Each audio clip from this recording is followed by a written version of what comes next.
Et puis, on a un invité, c'est Sullivan, que vous connaissez déjà toutes. Vous harcèle de mails. Oui, oui, oui. Et eh ben, on l'a invité, pourquoi? Parce qu'il va nous parler de sa propre expérience. Sullivan n'est pas bilingue en anglais, Là, non, pas du tout. non, pas du tout, et il va vous raconter comment il a réussi à avoir, non seulement à sauver les meubles, mais à avoir une bonne note en anglais au BTS quand il l'a passé. Il a été beaucoup plus loin, hein, mais il a commencé par un BTS. J'espère que vous aussi, vous irez beaucoup plus loin. Mais l'échéance à venir, c'est le BTS. Donc, Sullivan, je te laisse la parole. Moi, je te remercie. Déjà, bonjour à tous, hein. Oui, effectivement, on a discuté un petit peu cette semaine avec Monsieur Delmas et Jean-Christophe. avec Jean-Christophe, avec sur mon parcours en anglais. Alors, pour information, moi, je suis d'une génération où l'anglais, c'était pas forcément important parce que j'habitais en province, dans le 27, à côté d'Évreux.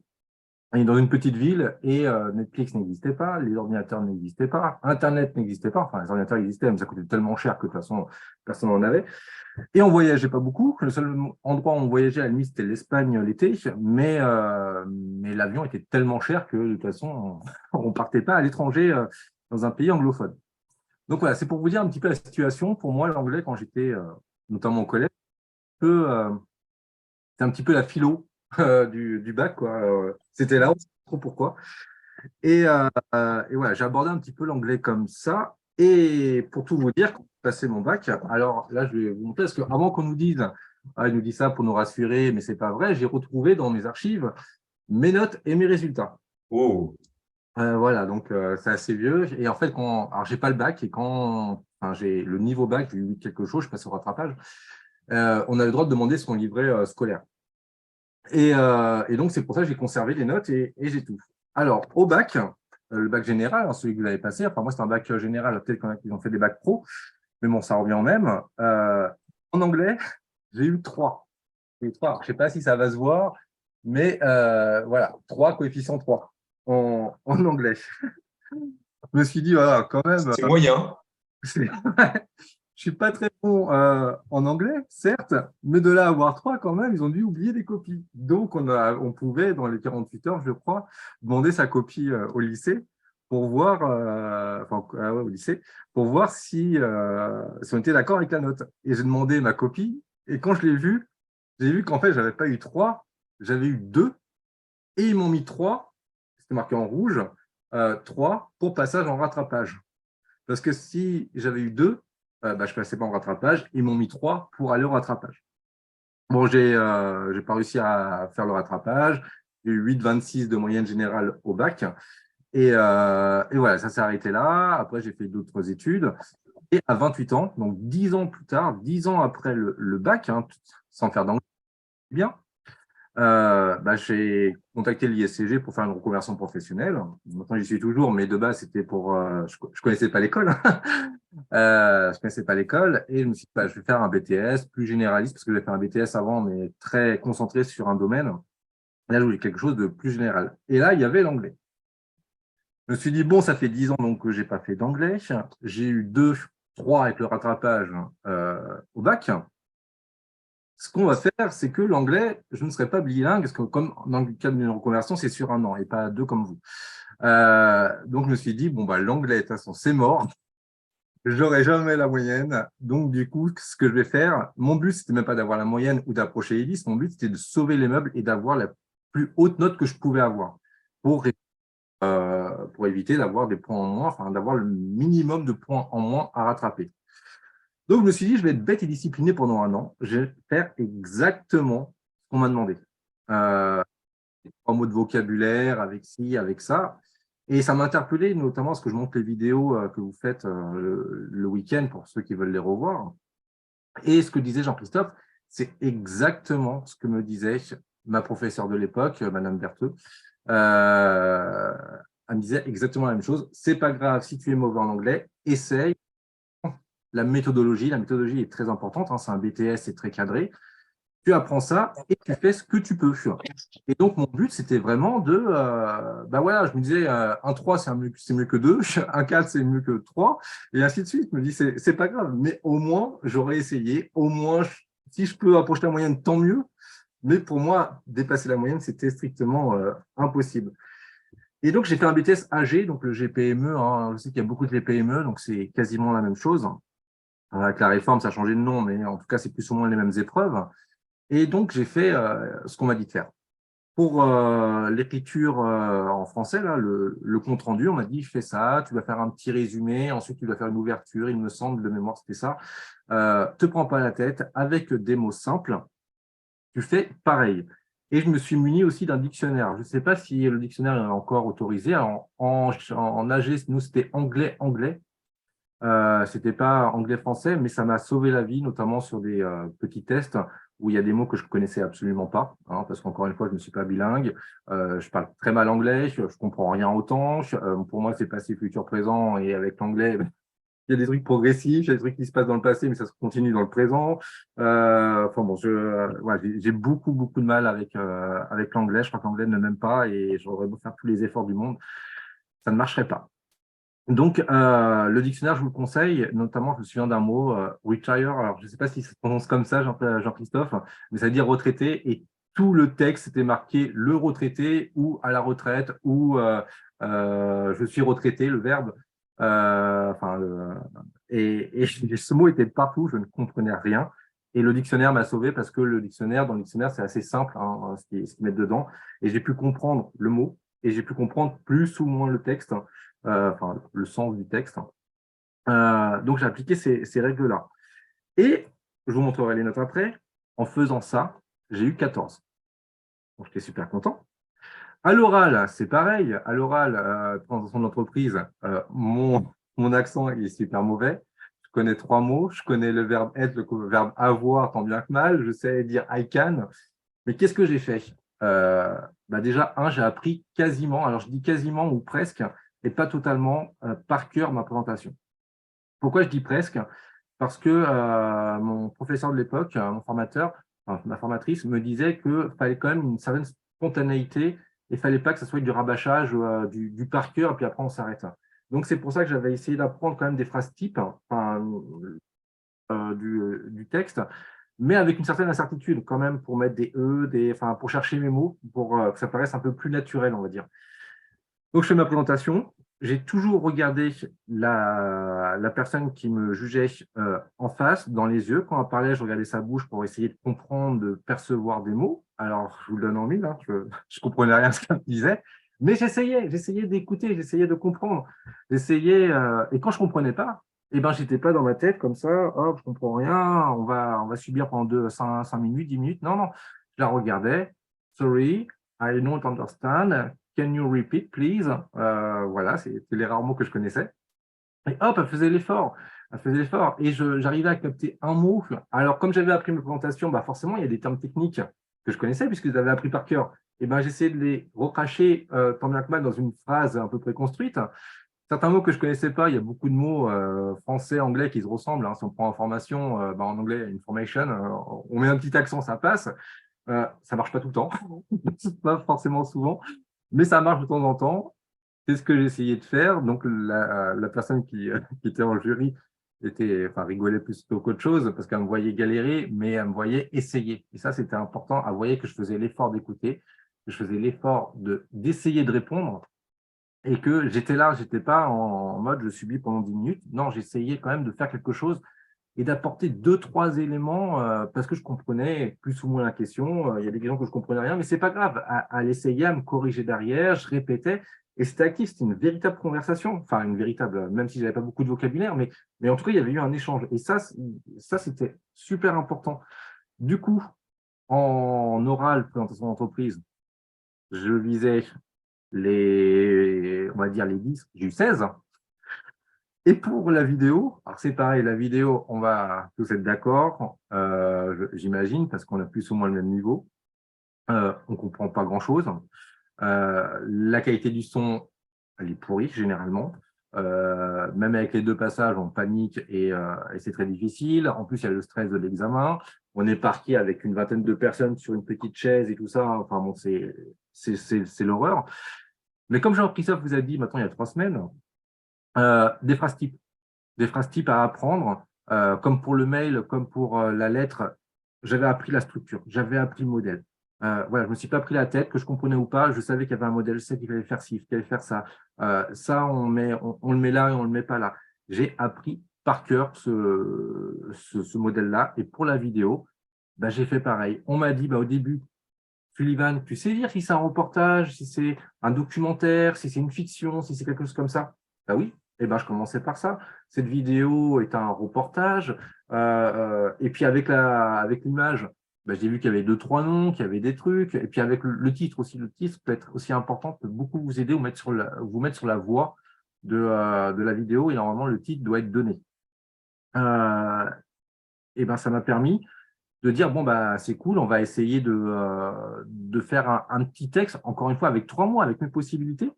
Et en faisant ça, en respectant encore une fois les règles, en apprenant un minimum de mots, un minimum de phrases également qu'on m'avait données, en faisant tout ça sur toutes les épreuves, et je dirais même plus loin sur d'autres matières, parce que la culture générale, c'est exactement pareil, hein, vous respectez exactement ce qu'on vous dit de faire, une méthodologie, vous êtes quasiment assuré d'approcher ou de dépasser la moyenne. Enfin, et donc, pour la vidéo, sans quasiment rien comprendre, j'ai eu 16. Donc, si on récapitule, en expression écrite, avec le mail, la lettre et puis la compréhension, enfin, le résumé, j'ai eu 14. En expression orale, là, on présente l'entreprise, j'ai eu 16. Et la vidéo, j'ai eu 16 aussi, sans quasiment, enfin, en comprenant très, très, très, très, très vaguement les épreuves, mais j'ai juste respecté à la lettre ce qu'on m'a dit. Et voilà. Et je vous montre hein, les notes, je crois que si vous voyez bien, là, le 14, le 16, c'est l'anglais. Et j'ai fait pareil pour toutes les épreuves. Il y a un référentiel, c'est l'éducation nationale. Le niveau BTS, c'est un niveau, on va dire, assistant. Normalement, si on fait une grosse caricature, on est là pour exécuter des tâches. Il y a un process. Il faut respecter ce process. Point barre. Vous faites ça pour le BTS. Et la seule matière où je n'ai pas compris, hein, je vais être honnête avec vous, le schéma, la méthodologie, c'était le management parce qu'avant, il n'y avait pas ECJM, c'était vraiment séparé, le droit, le management et puis l'économie. Et pour le management, je n'avais pas cerné la méthodologie et j'ai eu 10. Voilà, et c'est ma plus basse note. Alors que l'anglais, je ne parle pas anglais, j'ai un niveau très faible. C'était l'une de mes meilleures notes au final, parce que de moyenne, du coup, ça, je croyais que ça faisait 16, mais en fait, ça fait 15,34 exactement.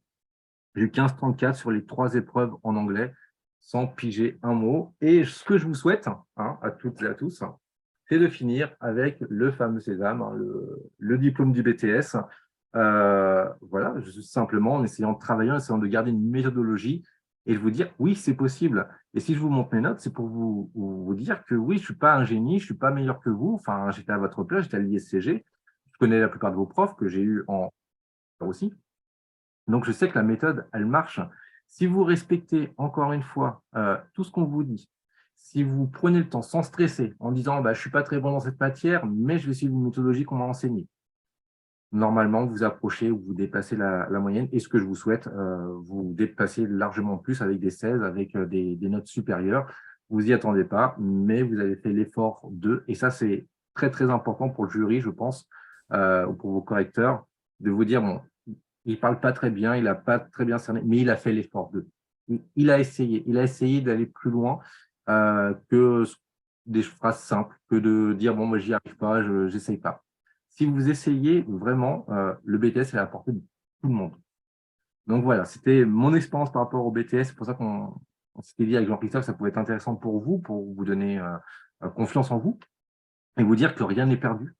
Rien n'est perdu, même si vous ne parlez pas anglais, bah, vous pouvez quand même au moins approcher la moyenne. Moi, je ne suis pas un génie, j'ai eu 2 au bac, 3 avec le rattrapage, et j'ai eu 16 quasiment, enfin 14-24 là, en anglais, donc c'est possible pour tout le monde. Voilà, tout simplement. Hein.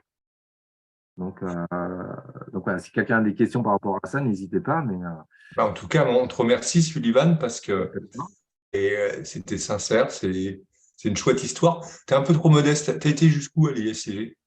ouais, j'étais Scrum Master. Ouais. J'ai poursuivi. Je me suis rendu compte que dans l'assistant de gestion, il y avait assistant et ça ne me plaisait pas. Du coup, je me suis dit, bon, je vais quand même aller jusqu'au bac plus 3, quitte à reprendre les études, autant faire un an de plus. Bon, j'ai eu la chance de pouvoir travailler à l'ISCG. J'ai accepté tout de suite parce que j'aimais beaucoup l'école, puis la mentalité, enfin beaucoup de choses de l'école correspondaient à mes valeurs. Donc, je me suis dit, bon, bah, je vais rester.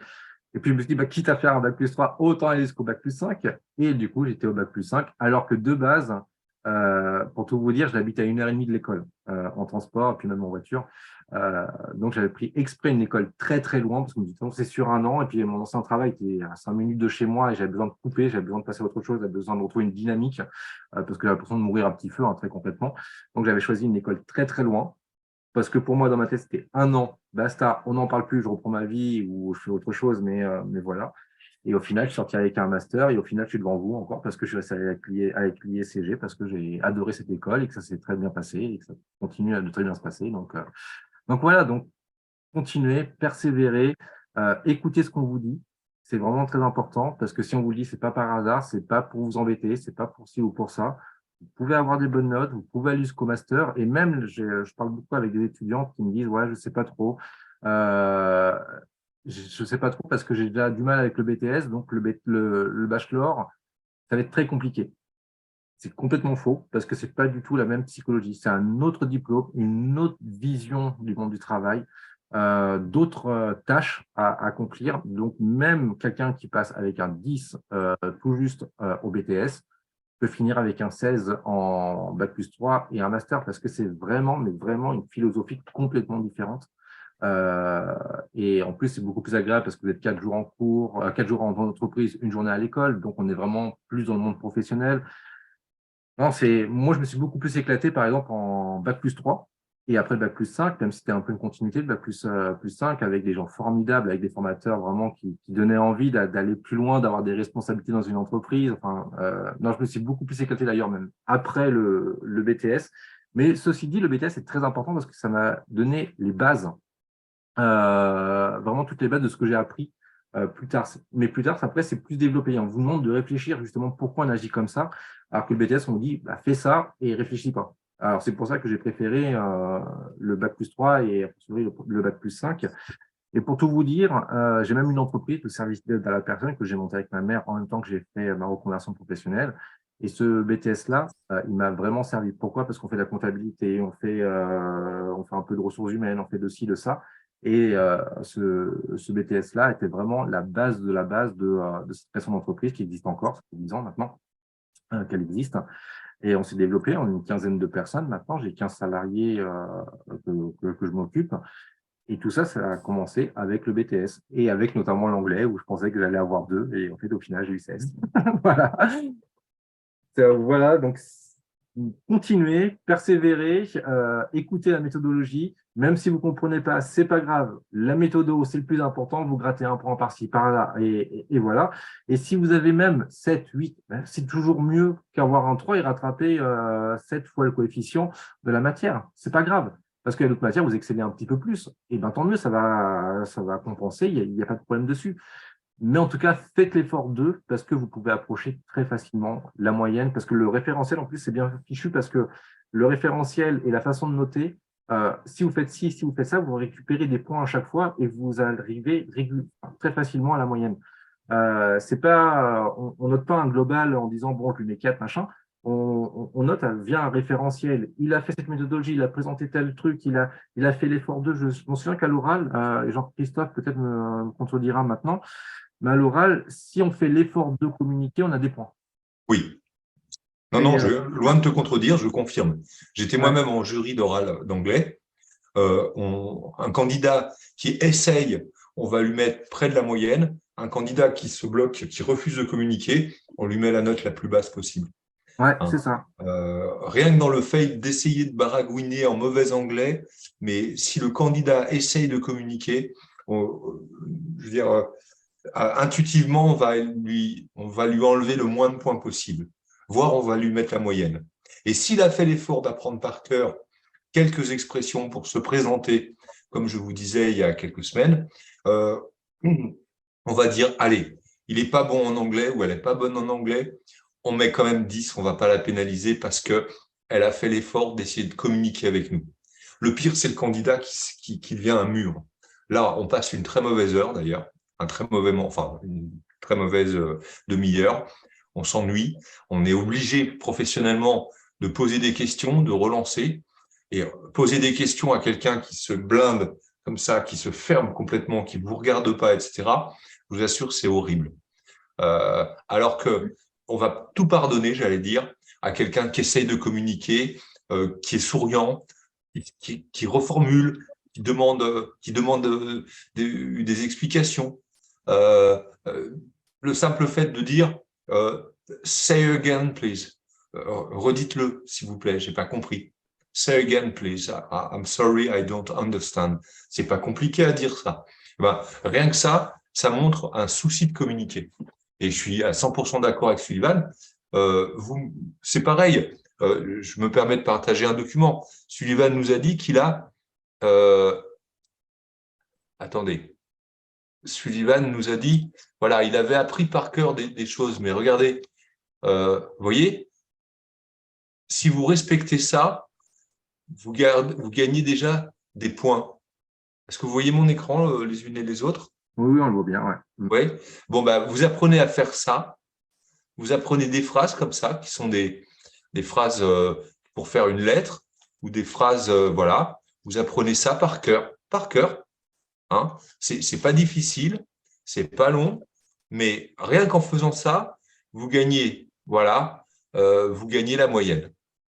Ce document, vous pouvez me confirmer que vous l'avez toutes. Je l'ai pas. Ah, Non, moi, je l'ai pas. Moi non ok. plus, monsieur. Je vais le partager dans le chat. Alors, je suis obligé de fermer le document pour vous le partager. Je vais le réouvrir après. Mais rien qu'en apprenant ça, et pareil pour votre présentation à l'oral, vous avez la moyenne. Et c'est ce que j'ai fait, hein.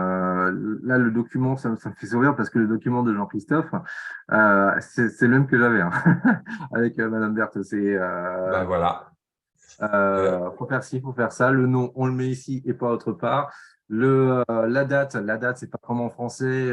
Il semble qu'il y a une inversion entre le mois et le jour. Enfin, je sais plus. Enfin, je sais que c'est pas pareil, exactement pareil qu'en français. J'ai appris.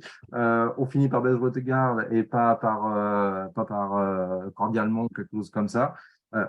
J'ai appris et j'ai appliqué la règle. Voilà. Ouais, c'est ça. Vous apprenez ça par cœur, vous avez la moyenne. Attendez, excusez-moi. Voilà, modèle lettre professionnelle. Je vous ai remis le document phrase simple de présentation en anglais. Je vous mets le modèle de lettre et de mail. Vous apprenez ça par cœur. Et puis, je vais vous montrer après sur un exercice, je vais vous partager un autre document sur lequel on va s'entraîner un petit peu pour vous montrer la méthodologie. Et vous allez voir que vous pouvez attraper la moyenne. Merci Merci beaucoup. Merci. Bon Sullivan. week-end sur les... Bon Super week-end à sympa vous. d'être venu. Merci. À lundi par mail, Sullivan. Ouais, avec grand Passe plaisir. un bon week-end. Je te mets en administrateur pour que tu puisses faire des classes. Oui, s'il te plaît. Ok. Oui, je veux bien. Merci beaucoup. Il n'y a pas de quoi. Puis, merci pour ton témoignage. C'était sympa. À la prochaine. Allez, à lundi par mail. Passe un bon À week-end. lundi.